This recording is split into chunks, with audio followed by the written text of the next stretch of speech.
بسم الله الرحمن الرحيم الحمد لله رب العالمين والصلاة والسلام على سيدنا محمد سيد الأولين والآخرين وعلى آله وصحبه أجمعين. قال تبارك وتعالى: ما أصاب من مصيبة إلا بإذن الله ومن يؤمن بالله يهدي قلبه والله بكل شيء عليم. رب اشرح لي صدري ويسر لي أمري واحلل عقدة من لساني يفقه قولي. اللهم لا علم لنا إلا ما علمتنا إنك أنت العليم الحكيم. اللهم علمنا ما ينفعنا وانفعنا بما علمتنا وزدنا علما. I'd like to begin this khutbah speaking regarding a word within the Quran which is often translated as calamity or difficulty. For those of us who are from the subcontinents, we call this word musibat, and it comes from the word asaba yusibu, which means something that is targeted at its appointed location. So there could not be a better person that it could target or at a different time. So when this calamity affects me or it reaches me, a person shouldn't say that, why me? Why at this moment? No, there could not be a better person or any other individual, or there could not be any other timing besides the appointed time. And this is the sad irony and reality of life, that calamities will occur one after another. Allah Azza wa Jal within the Quran says, لَقَدْ خَلَقْنَا الْإِنسَانَ فِي كَبَدٍ, that we have created insan in labor, in turmoil. So there's different types of calamities that can occur. You have a natural disaster, just like earthquake, hurricane, a tsunami, a rainstorm, which we're not responsible for. And then you have different types of calamities, which an earthquake can be going inside a person's heart, who knows?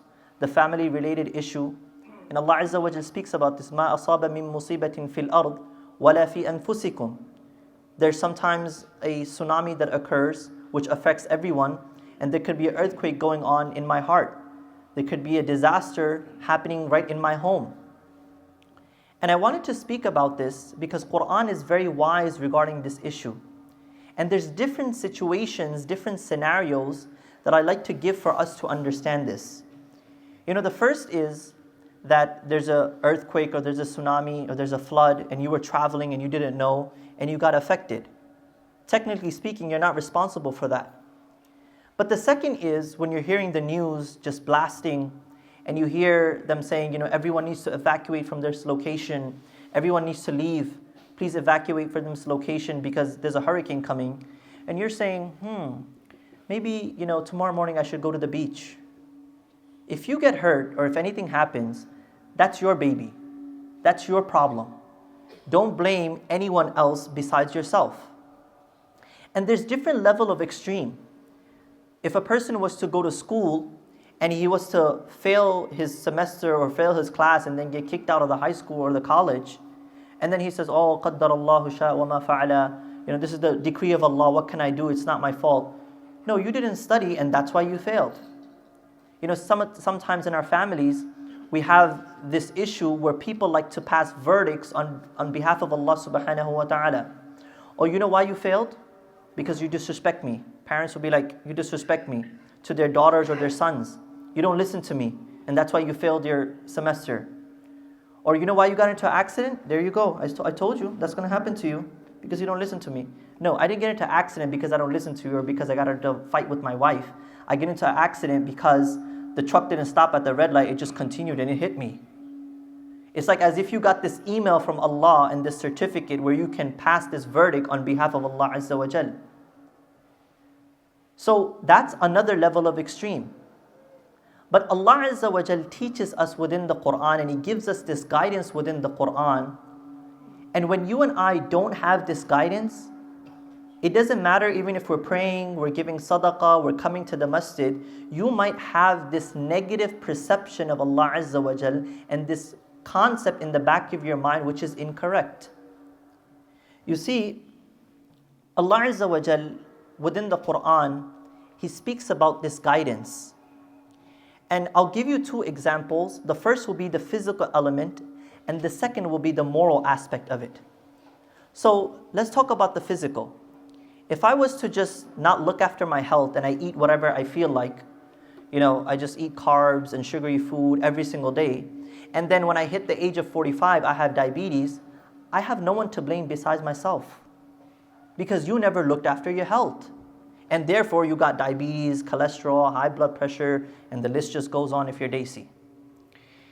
The second is, if I was to have an interview tomorrow morning, and I woke up late and I went for the interview, and guess what? I didn't do well. I got rejected. I didn't get the job offer. You could say that, you know what? I didn't get the job because I woke up late and I missed Fajr.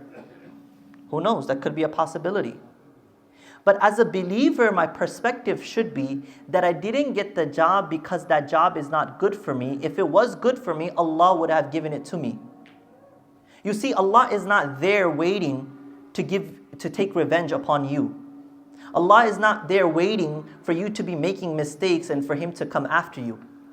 Matter of fact, Allah Azza wa Jal says within the Quran, وَمَا أَصَابَكُم مِّن مُّصِيبَةٍ فَبِمَا كَسَبَتْ أَيْدِيكُمْ وَيَعْفُو عَنْ كَثِيرٍ. He lets go of many of your mistakes, your flaws, and your shortcomings. Allah Azza wa Jal overlooks those things.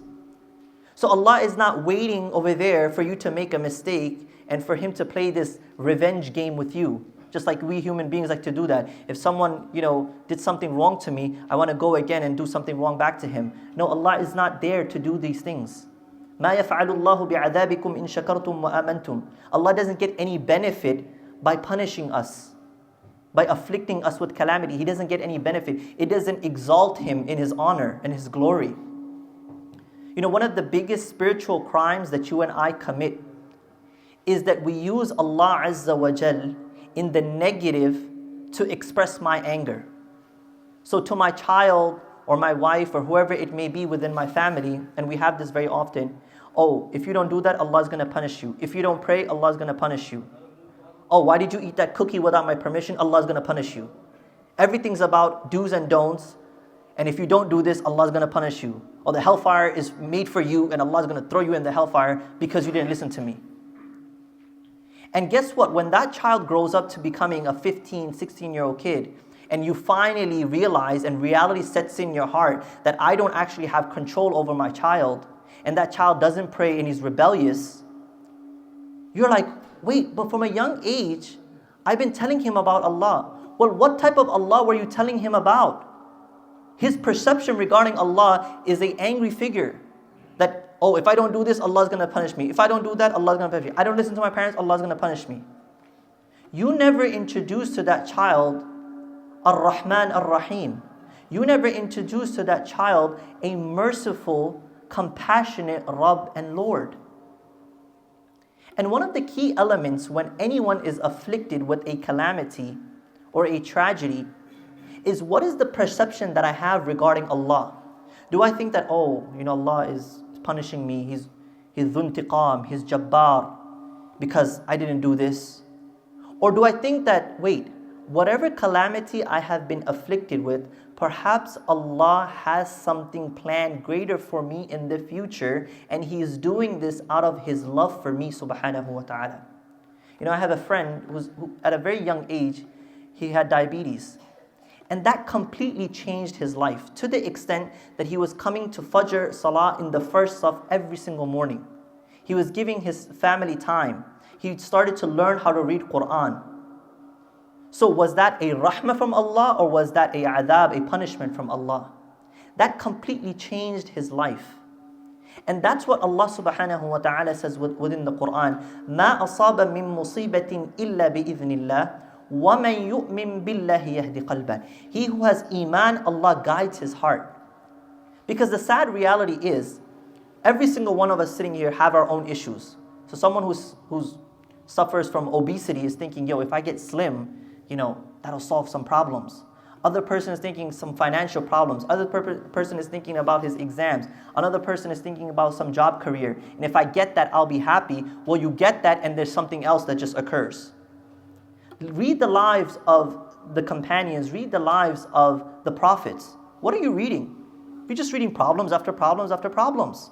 Yusuf alayhi salatu wasalam, his life from the beginning till the end is just a bunch of problems. If you're a sister and you want to read the life of Maryam radiyallahu anha, it's just problems. Read the seerah of Rasul sallallahu alaihi wasallam. It's nothing but problems.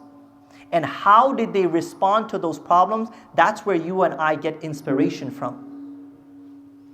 Because if you read their lives, it's just reading stories of different type of problems. Family issues. His brothers harbored jealousy against him. Rasul sallallahu alaihi wasallam had issues with his own companions. He had issues with his wives. He had issues with his children. All these problems that you're just reading, that's all you're reading. That's what it boils down to. And what I wanted to say is the second part of this verse is the key. That if Allah was to solve your financial problem, that's not the greatest gift. If Allah was to solve your family issues, that's not the greatest gift.